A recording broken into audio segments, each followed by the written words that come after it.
নমো নমঃ। আমি নিত্যানন্দ ব্যানার্জি, ছাত্রবন্ধু একাডেমিতে তোমাদের সকলকে জানাই স্বাগতম। পূর্বের ক্লাসে আমরা পার্ট 2 এ ইউনিট 4 ব্যাকরণের সন্ধি সম্পর্কে আলোচনা করেছি এবং সেক্ষেত্রে আমরা সবর্ণ দীর্ঘ সন্ধি সম্পর্কে সুবিস্তৃতভাবে আলোচনা করেছি। আজকে আমাদের আলোচ্য টপিক হচ্ছে বৃদ্ধি সন্ধি। বৃদ্ধি সন্ধির সূত্র হচ্ছে বৃদ্ধি রেচি। বৃদ্ধি হচ্ছে কি? অ বা আয়ের পর যদি এ, ওই, ও, ও থাকে তাহলে উভয় মিলে বৃদ্ধি হয়। বৃদ্ধি হলে কি হয় না, বৃদ্ধি হলে এ, ও বা ওই জায়গায় ওই হয় এবং ও বা ও জায়গায় বা স্থানে ও হয়।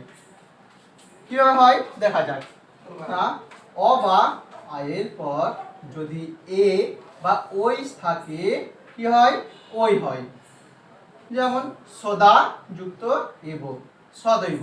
কিভাবে হয় দেখা যাক। না, সদা যুক্ত এব, কিন্তু সদার শেষে আ এবং এব শব্দের পূর্বে এ, আয়ের পরে যদি এ থাকে কি হয়? ওই। তখন না আর এ উভয় মিলে কি হচ্ছে? ওই।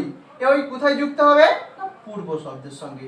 পূর্ব শব্দে কি পড়ে আছে? শুধু সদ পড়ে আছে এবং সদের সঙ্গে ওই যুক্ত হলে কি হয়? সদৈ। এবং পর শব্দের কি আছে? শুধু ব, তাহলে কি হয়? সদৈব। এবং তোমাদের চেষ্টার জন্য আরো কয়েকটি উদাহরণ দিয়ে দেওয়া হলো।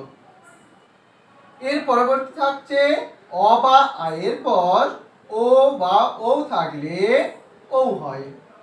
যেমন বন যুক্ত ঔষধি, কি হয়? বন ঔষধি। কিভাবে হয় দেখা যাক।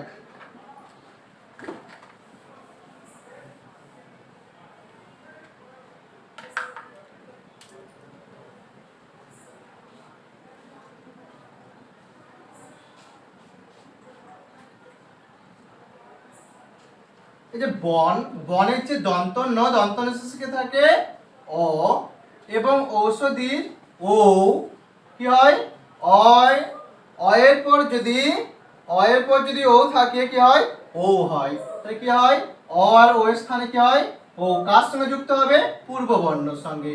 অর্থাৎ পূর্ব বর্ণে কি আছে? পূর্ব শব্দের যে বন, এই বন এর সঙ্গে ও যুক্ত হয়ে কি হবে? বনৌষধি। কি হলো? বনৌষধি। এবং তোমাদের চেষ্টা করার জন্য কয়েকটি উদাহরণ দিয়ে দেওয়া হলো। গঙ্গৌ ভৌ চিত্তোদর্জম ভুক্ত উদনম মহৌক। এর কতকগুলি ব্যতিক্রম আছে যা ভিডিও শেষে তোমাদের দিয়ে দেওয়া হবে এবং সেগুলি তোমাদের মুখস্থ করতে হবে। পরবর্তী ভিডিওতে আমরা ব্যঞ্জন সন্ধি সম্পর্কে সুবিস্তৃতভাবে আলোচনা করব। ধন্যবাদ।